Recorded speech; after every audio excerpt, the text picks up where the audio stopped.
Michael Mills, retired Master Sergeant from the Marine Corps. I was in for 24 years. And I was stationed in a bunch of different places, Hawaii, California, Virginia, Europe, and I did one combat tour in Operation Iraqi Freedom. And, I was there from January of 2005 to February of 2006. What made you be interested in becoming a Marine? Well, I grew up outside a large Marine Corps base in Oceanside, California, and my dad was a Marine and my older brother was a Marine, so I'd always, I've always been exposed to it, and it's always been in the back of my mind. Did you feel obligated to be a Marine? Or? Not at all. No. Now, that was the only branch of the service I considered, although I had siblings going to other branches. For me, I was going to be a Marine or I was going to go in the service at all. But any branch of the service is good because it's all volunteer. Nobody has to go. You choose to go, and that's an honorable thing. In your experience in Iraq, did you ever see hand-to-hand combat or frontline combat at all? Not what you would see in the movies or anything like that. I was in a large base in a remote location, so the enemy couldn't really do much to us. They'd shoot rockets and mortars at the base and hope to get lucky, but you didn't have bad guys sneaking on the base and running around or nothing like that. It was one of the safest places you could be in Iraq, and I made sure to let my family know that and my friends who were back here worrying about me. Did you miss your family? Of course. You always miss your family when you go somewhere. Nothing's better than home. No, nothing at all. What unit were you part of when you were over there? I was part of, my squadron was Marine Aviation Logistics Squadron 26, and they were part of the 2nd Marine Air Wing. Basically, we provided the aviation part of our mission, and I supported every type of aircraft that the Marine Corps flies. We would get the parts and issue them to maintenance people, and they'd fix the aircraft, and the pilots would, fly them. Very interesting. Did you ever use a weapon in training or while you were over? In training, all the time. Mm-hmm. It's like if you're going to play baseball, of course you're going to take a lot of batting practice. You're going to take a lot of fielding practice. You're going to be very well prepared before they ever put you in a game. Very true. Did you have to train to acclimatize to the desert conditions? Yes. Yeah. We have several bases here in America that really get you ready for that. 29 Marine. It's a base called 29 Palms in the Mojave Desert, and then Yuma, Arizona. Desert conditions and good weather. You can fly just about every day there. So there's a lot of places here in America where they can send you to get you ready for it.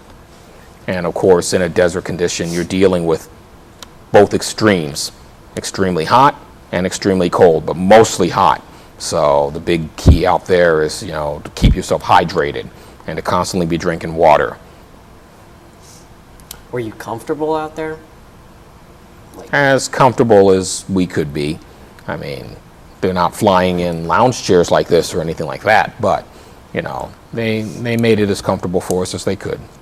We slept in beds, we stayed in buildings, we stayed in hardened buildings, although some people did stay in tents and, Quonset huts and other things like that. But, my unit, we stayed in hardened buildings, and they made it as comfortable as they could. But it's only going to be so comfortable. Exciting experience that you had while you're there? Well, I got there shortly after President Bush was reelected.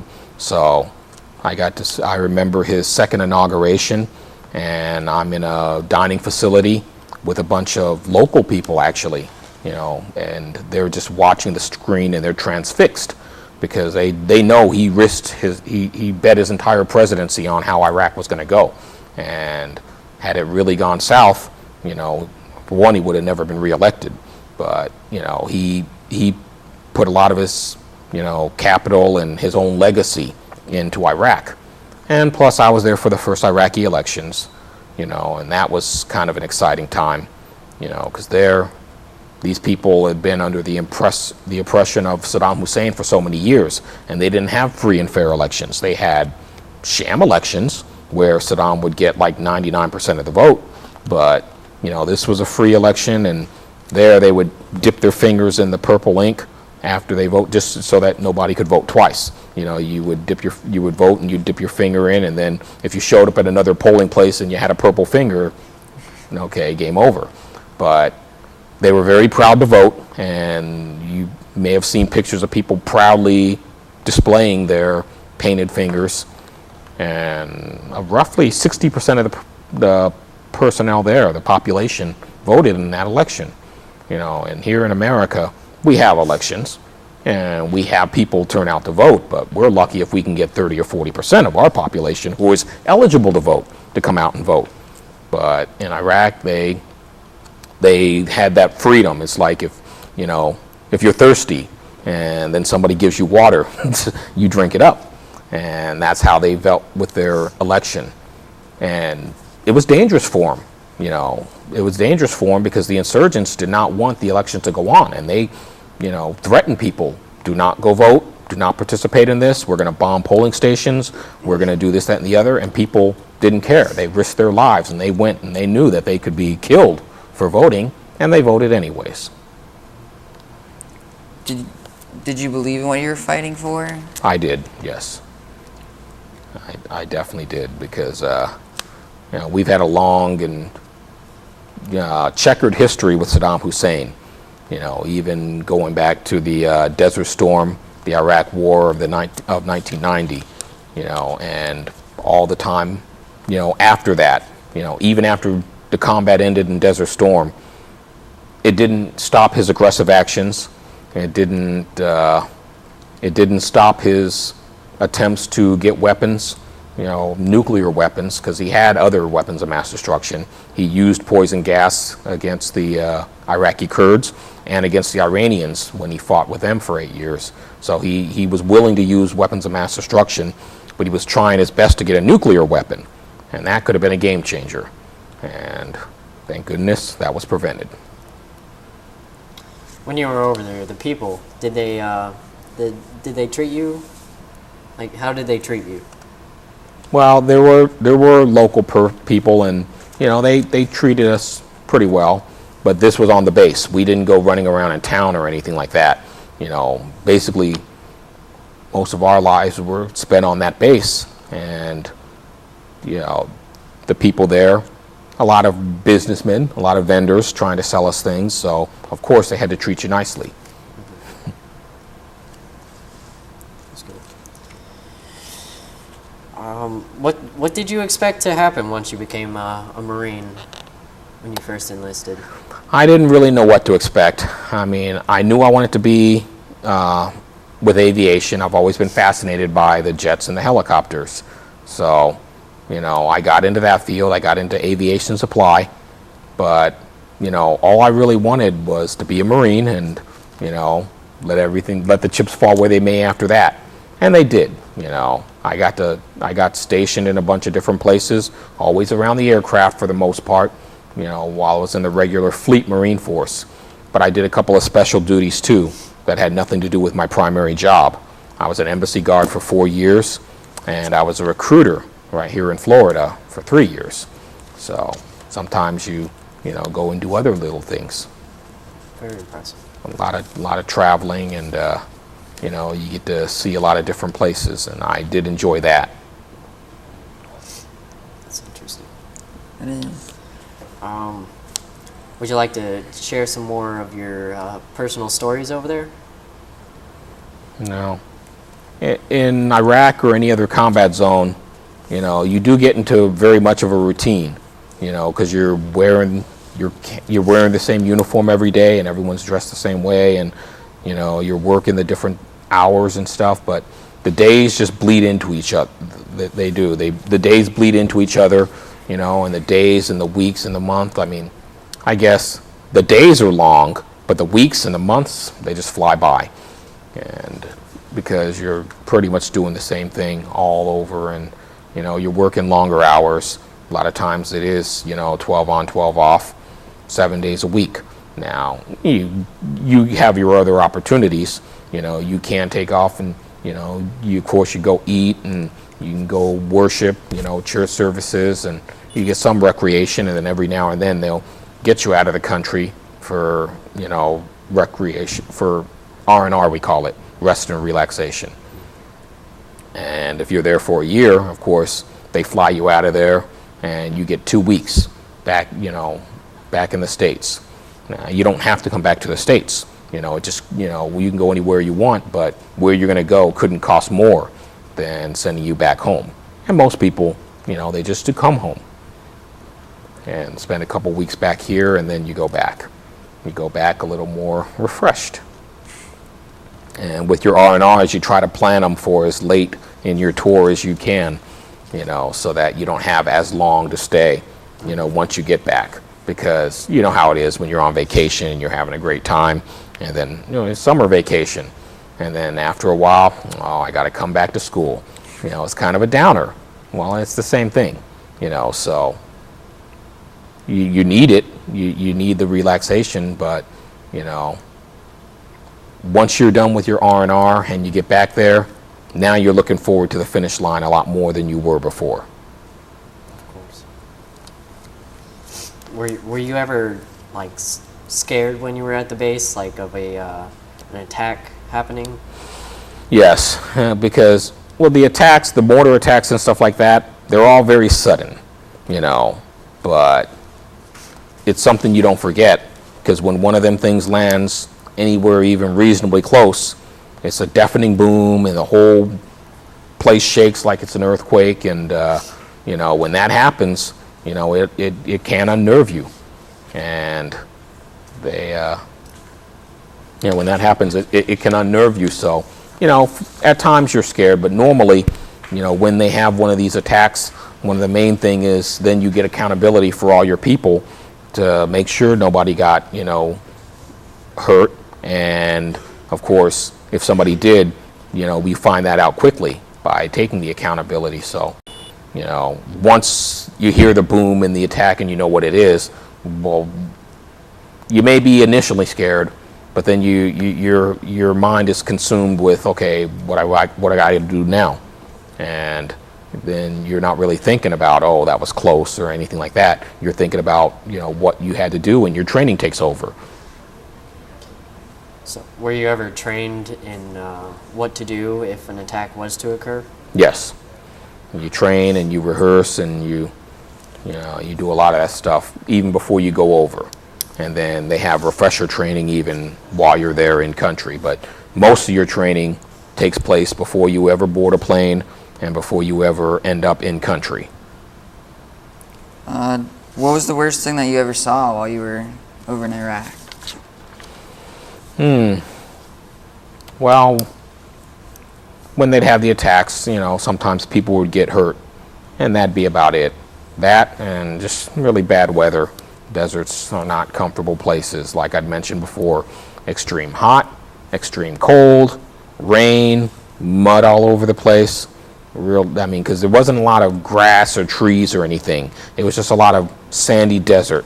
And when it rained, it's just mud all over everything. That's horrible. What would you guys do for fun while you were at the base camp? Well, they had a base theater, so they'd show movies, and plus everybody had their little portable DVD players and stuff, and you can buy DVDs, and we'd play sports and board games, and and of course they had AFN, Armed Forces Network, so you could see a lot of the same programming that you see here in America.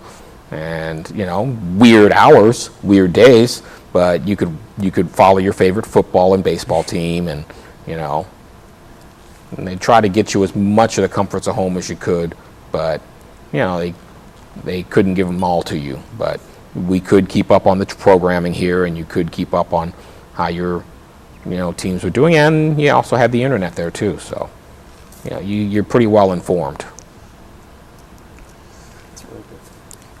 Would you ever go back? Yes, I would. Now, of course, I'm retired from the Marine Corps now, so it would be a really weird circumstance. The president can recall the inactive reserve if he wanted to, and I don't know if it's ever been done. I know they didn't do it during Desert Storm, so it would be a really weird circumstance, but if need be, I would.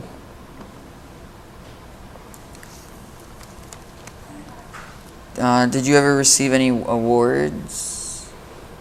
Yes, you get you get some unit awards where your whole unit gets awarded something, a certain medal or a ribbon, just for having been somewhere at a time and achieved something. And then there's personal awards too.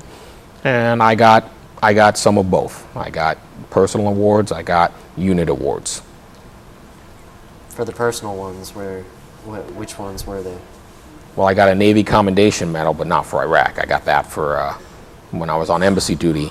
But I got a Navy Achievement Medal, when I was in Iraq.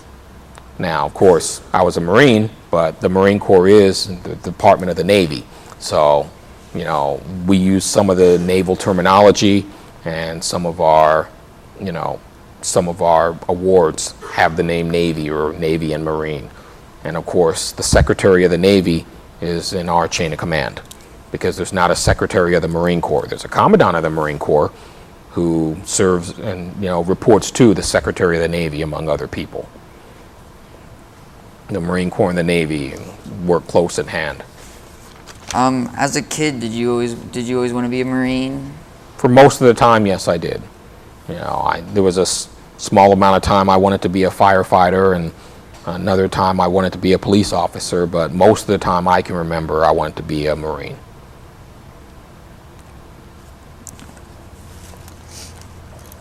Okay. How long did it take you to find out that you wanted to be a Marine?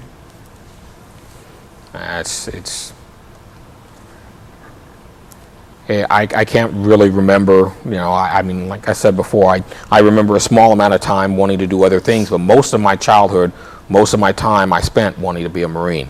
And even in high school, I had a very brief period of time where I entertained fantasies of being a pro football player, but I was a lot smaller in high school, and that was not going to happen. But most of the time, I wanted to be a Marine, and I knew I was going to enlist. And that's kind of a blessing and a curse, because while a lot of my friends were studying real hard and trying to make grades and get accepted to some college, I knew I didn't have to do that. All I had to do was graduate, and that's all I did. And I made it a lot closer than I should have. While you were in Iraq, did you lose anyone close that was close to you? Any friends that you met while you were? No. My whole unit was there for a year, and the whole time we had one person get injured. We had one person get injured in an attack. Now, of course, you're always going to have, everywhere you go, you're going to have people getting hurt other ways, in accidents and playing sports and things like that. That happens in Iraq, that happens here in America. But as a result of enemy action and being attacked, one injury, one person, injured in about 13 months, that's not that bad. That's just my unit. Other unit, we were in a remote location, we weren't doing a lot of the dangerous stuff. Not like the people who were doing the house-to-house fighting, Those people, they suffered a lot of injuries and a lot of deaths, and, but that wasn't me. That's pretty good. Did you make any lifelong friends? Oh, yes. You do that virtually everywhere you go. Do you still keep in touch with them? Yes. Yes. And it's a lot easier nowadays because, you've got email, you've got live chatting, in real time, cell phones, you got all that stuff. I remember when I first came in, and you didn't have a lot of that stuff. So, and in the military in general, you say a lot of goodbyes because, we all might go through training together, and then they'll send you to one base, you to another, and me to another. So, we're like, hey, we'll keep in touch. We'll keep in touch, and you do. You try to at first, and you'd write letters. You'd write, for the first 3 or 6 months, and then eventually you'd drift apart. And Now, the good thing about the service is you stay in and they stay in, the odds of running into that person again are better than average. But now you don't even really need to leave it up to fate or chance, because, you know, it's a lot easier to keep in touch with technology. You know, I like the live internet chatting. I mean, I could, in real time, it's like typing a letter but getting a response right away. And, you know, that person could be in Uzbekistan. You know, it doesn't matter. You could chat in real time. And they've got cameras where you can prop it up on your little computer and you can look at each other in real time too, if you want to. So it's a lot easier to keep in touch now than it was in the past. Definitely. What did your family think of your decision to become a Marine? Oh, they supported it. They supported it now. They didn't push me into it, and they'd have been just as proud of me if I'd have joined any other branch or if I had have been a firefighter or a police officer. You know, they didn't, you know, they wanted me to be happy and healthy, and that was the main goal. Now, I did join the Marine Corps, and I did make it a career, and they're very proud of that, you know, because not everybody can do that. But they supported me all the way. How long did you serve in Iraq? I was there for 13 months, from January of 2005 to February of 2006.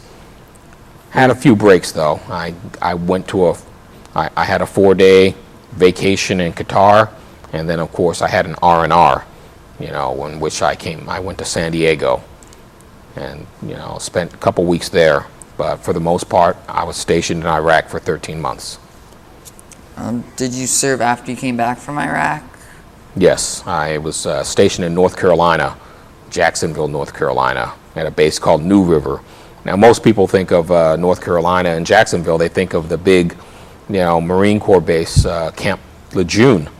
And New River's close. They're like a 10-minute drive apart. But that's where I finished my career. I came back to the States in February of '06, and I stayed at New River until July of 2007, when I retired from the Marine Corps. I'm down here to Florida because I had been here as a recruiter, and I liked it a lot. So, you know, I briefly considered staying in North Carolina, but then I thought, where do I really want to live? Very easy decision. Do you think that the U.S. should have been in war with Iraq? I do. You know, of course, while you're in uniform, it's not really your job to question the wisdom or the logic, you know, of the commander-in-chief or the policymakers. Your job is just to do what you're tasked, you know. But it's a little more satisfying if you do support, if you do believe in the mission, if you believe it's wise, if you believe it's just. It's a lot more satisfying. And since I did and still do, yeah, it was very satisfying for me, because, like I mentioned before, you know, you go somewhere overseas, you know, there is kind of a hardship. You're going to miss your family. You're not going to be as comfortable as you want. Now, if you happen to think that you're there for a bad reason, along with all that, well, you're in for a miserable time. You're in for a miserable year, you know. But everything's more satisfying if you believe in what you're doing.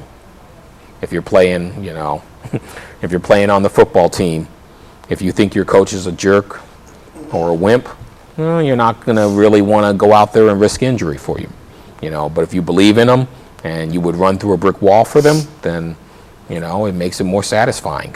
Makes the victories that much sweeter. Very true. What do you think was the best thing that came out of the Iraq War? Well, I think the best thing that came out of the Iraq War was deposing Saddam Hussein. I mean, this was a brutal dictator on par with Hitler, and with the numbers of people he killed, his own included. And plus, he had two sons that, you know, he had two sons ready to take over for him, you know, if something had happened to him. So Iraq would have been under their thumb, the Hussein thumb, for the next century had we not acted. Plus, he was trying to get nuclear weapons, kept kicking the UN weapons inspectors out of there. It was only a matter of time before he would have developed a nuclear bomb, and that would have been very destabilizing for the Middle East and the rest of the world. But we replaced his government with an Iraqi democracy, But whereas Saddam and his government were hostile to the United States, the new Iraqi government is not. They're kind of thankful for their freedom. We purchased that freedom with a lot of our people, the blood of a lot of our people, and a lot of sacrifice. And they realize that. So, we got nothing to worry about from this new Iraq. They're not going to build a weapon and attack us. Whereas Saddam, if he was able to have developed a nuclear weapon, who knows what he would have done with it. What type of crazy things did you do while you were in Iraq? It's really, you do a lot of work, and then when you're off work, you keep yourself entertained, and but you also got to get your rest too, But I did a lot of the same stuff other people did. I, watched movies, and sometimes would write letters, and watch television programs, exercise, and you do a lot of the same stuff, But a lot of it's spent really killing time. You're there whether you like it or not, but a lot of it's spent killing time. Did you send a lot of letters back to your family and friends that lived back in the U.S.? Letters, some, but mostly emails. A lot of emails, but I would send letters, but I would send other things. I've always liked souvenirs. So I would get souvenirs for other people, Iraqi coins, Iraqi stamps, things like that, and I would send those to friends and family back home. And we would get a lot of what we call care packages. People, some from people some from your family would send you things, and then, but mostly a lot from just American people, to any soldier, to any Marine, and it's, a box full of things, that they think that you might want or that you might not have, and we got more of those than you could possibly imagine, because the majority of the American people really supported what we were doing, and and showed their support. And even the people who didn't agree, that we should have been there, I think, after Vietnam, Vietnam was a very ugly time for our country, because there was a lot of people drafted, a lot of people had another plan for their life, but the government drafted them and put them in uniform and sent them over there, and then it was very divisive even on the home front. A lot of the people back here, just didn't believe in it and were protest and other things. But the people in uniform, a lot of them didn't want to go, but they went because their country called. They answered the call, and they went over there and they did what they had to survive, and they came back here, and people spit on them and called them names, and it was really ugly time for our country. But after that, our country learned a lesson. Even if you're against the war, you don't take it out on the warrior, because that's person who's wearing camis and sweating like crazy over in Iraq or Afghanistan, they probably don't want to be there any more than you want them there, So even the people who politically disagree with the president or whoever sends them there, they may voice that to the president, they may voice that to the Congress, but for the most part, the military people who are serving, they get showered with a lot of love, and it's a lot more satisfying. I can remember, flying back to the States and, going through airports, and there'd be just lines of people applauding us, and that's very heartwarming. And while we're over there, like I've said before, we got a lot of gifts, we got a lot of care packages, we got a lot of stuff. Were you ever there on Christmas? Oh yes. If you're there for a calendar year, you're there for a calendar year. They don't fly you home for Easter or Christmas or your birthday or nothing. You're there the whole time. And unfortunately, the people who were shooting things at our base, they knew our holidays better than we did. And a lot of them rocket attacks, came on our holidays. I used to think of it like it's 4th of July and they're providing the fireworks. What was the craziest thing that anyone has ever received while you were over there in the care packages? No. The crazy things would be in order to get something crazy in a care package, it would be from somebody you know or somebody who knows you. But most of the care packages we got were from anonymous people. So they'd send us snacks and they'd send us hygiene items, a lot of shampoo, a lot of soaps and stuff. But then again, some people would send them, we got a lot of women in the military, so they'd send, some would put to any male soldier or to any female soldier, and then some would just put to any soldier or to any Marine. So, some of the care packages and some of the infantry units, they'd get care packages that were designed for females, and there'd be other things in there for them, which oddly enough, the service is very, what word am I looking for? Ingenious, or, they make use of whatever they've got. So they would take all these things and, and they would use them, really for wounds and stuff like that. Good for sopping up blood and things like that. It's, kind of a true story. But a lot of the things we use today, GPS, a lot of this stuff, it's because of it was invented for use by the military, and then somebody provides a civilian application to it, and it makes life easier for everybody back here.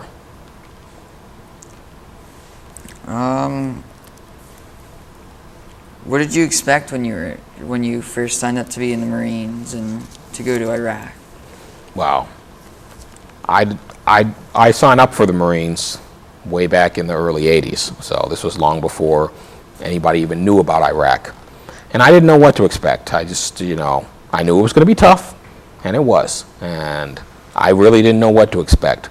Now, my brother was a Marine still when I enlisted, so, he could provide a little guidance too. And one of the things he told me was, because, where I lived, there was a lot of bases. There was Camp Pendleton, a lot of bases near where I lived. So there was Camp Pendleton, there was Yuma, Arizona, there was El Toro, there was Tustin. There may have been, 4 or 5 bases all within about a 200-mile area of where I lived. So if I'd have really wanted to and planned it right, I could have enlisted and stayed at home most of the time. And at first I thought that was a very good idea. But my older brother told me, while you're in the Marine Corps, you should try to go places that you otherwise wouldn't be able to go. And that made sense. So after that, I did. I wanted to see how much I could travel. Sometimes the military decides that for you. They just send you somewhere. They just sent me to Hawaii without my asking. And at first I wasn't happy about it, but I got over that real quick because, some people save up money their whole lives to go to Hawaii, and the government was sending me there for free and paying me while I was there. And of course, a lot of times when you're getting ready to rotate and go somewhere else, you do have some say in where you're going. You can request your next duty station, and depending on, how many people they have there of your job skill and your rank, you may get exactly what you want. But I got to live in some pretty interesting places, and I got to go a lot of interesting places, and sometimes I picked where I went, sometimes it was picked for me, but I enjoyed myself everywhere I went. It's a lot of it's how you look at it. And it's weird because, I knew people in Hawaii who would spend all their time in the barracks complaining this place stinks and would never even go out and try to have fun. And when I was in Europe, I knew people who did the same thing. Whereas you could be in some remote, little location with nothing there and no town, no sense of fun or anything. But you know what? If you're determined to have a good time and you're enjoying where you're at, you're enjoying the camaraderie of your friends, you're going to enjoy yourself everywhere you go. A lot of it is your attitude. A lot of it is your mentality.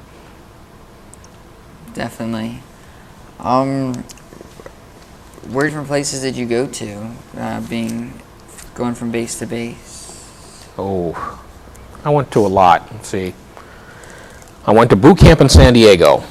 About a half-hour car drive away from where I lived and went to high school. And then after recruit training, I went to Meridian, Mississippi for schooling, A school we called it, and that's where I learned how to do aviation supply. After that, I went to Yuma, Arizona, liked it, close enough. I could come home if I wanted to on weekends. And then I went to Hawaii, liked it. It's hard not to like Hawaii. And then after that, I went to Camp Pendleton in Oceanside, California, right outside of where I grew up. So I liked that. And then I volunteered for embassy duty. So I went to a school in Quantico to learn how to be an embassy guard. Quantico's in Virginia. It's right next. It's about less than a half hour's drive from Washington, D.C. So it's a nice area. And then after that, I guarded the American embassy to Moscow for a year. And then after that, I got sent to Rome, Italy. And I worked at the embassy to Rome, and then the embassy to the Vatican, otherwise known as the Holy See. But I was in Italy a total of 18 months. And then I went to an embassy in Africa, a place called Djibouti. And I was there for 15 months. So then my tour of embassy duties done, and I went to El Toro, a base in Santa Ana, California. It's halfway between San Diego and LA. So I liked it. Very good area, close to where I lived. It was about 50 miles away from where my mom lived in a car ride. So I liked it there. And then after a couple of years at El Toro, I ended up getting orders to go to recruiting duty. So then it was back to San Diego for recruiting school, and then here in Florida as a recruiter. My main office was in Fort Lauderdale, but my small sub-office was in Fort Pierce. So I lived in Fort Pierce for that 3 years, and I recruited and tried to talk people like you into joining the Marine Corps. And I did that for 3 years, and then I went back to California. I went to a base, Miramar, in San Diego, California. The Navy used to be there, but then, if you might remember that Tom Cruise movie Top Gun, that was Miramar, San Diego area. The Navy used to run that base, and then, the Marine Corps, went there because bases closed and El Toro and Tustin closed, and they moved all those people to Miramar. And the people who were at Miramar went to Fallon, Nevada, and that's where Top Gun is now. But I was at Miramar for about 4 years, and then I went to Virginia Naval Base in Norfolk for about a little less than a year. Spent a year in Okinawa, Japan, and then from Okinawa I ended up going to New River, and I got there in October, and they were just getting ready to go to Iraq. So I got there in October, and then come January I was in Iraq, spent my 13 months there, came back and finished my time at New River, and then it was a career. To learn any other languages for your trips around the world? Yes, on embassy duty, depending on where you're at, they try to teach you a little bit, and I learned a little of the local language, just enough to get by. You learn how to answer the phone, and you learn how to say where you live. You learn how to pronounce where you're living in the local language, so you can take a cab and get back home. You learned what you had to. And then of course in Iraq, they before you go, they teach you how to say certain words and certain phrases, in case you're dealing with local people who don't understand any English. You'll still be able to communicate. Now they don't expect you to carry on conversations like a native speaker, with just the little words they teach you. That's why we have interpreters and translators and language specialists. But they try to teach you enough to get by. They try to teach you enough to do your job. It's just like these diplomats in the State Department. Whenever they're getting ready to go somewhere else, language training is a big part of getting them ready to go and deal with the local people. Well, okay, thank you very much. Is there anything else you'd like to add? Yeah. Today, November 10th, is actually the birthday of the Marine Corps. Oh, 234th birthday, actually. So. Happy birthday, Ben. Oh, thank you. And every year we have a big traditional celebration with all the Marines in the area. You get together and you have a birthday cake and you identify the oldest Marine and the youngest Marine present, and that's kind of fun. But one of the reasons I came back to Florida was because when I recruited here, I noticed a lot of the people here were, very patriotic, very appreciative of our service. Like I said, I was a recruiter. I tried to talk, people your age into enlisting in the Marines. And, one thing I learned was that even if, people were always fascinated to hear the stories and, but whether or not you wanted to join yourself, whether or not you wanted to go yourself, the people were always expressed to me appreciation for my serving, and I appreciated that. So it was, like I mentioned before, a very easy decision to come here to Florida. Lots of good reasons. I can't, think of many bad. Good weather, no state tax. I mean, there was a lot of good reasons, but that was another thing that really weighed in my mind was I remembered how I was treated when I lived here for 3 years, and I did appreciate that. So, coming back to Florida was a very, very easy decision. And I still have family in a lot of places, and I go visit them. I'll visit Georgia, I'll visit California, I'll visit Pennsylvania, but I like living here. Thank you. Yes, thank you You're very welcome. much. Thank you.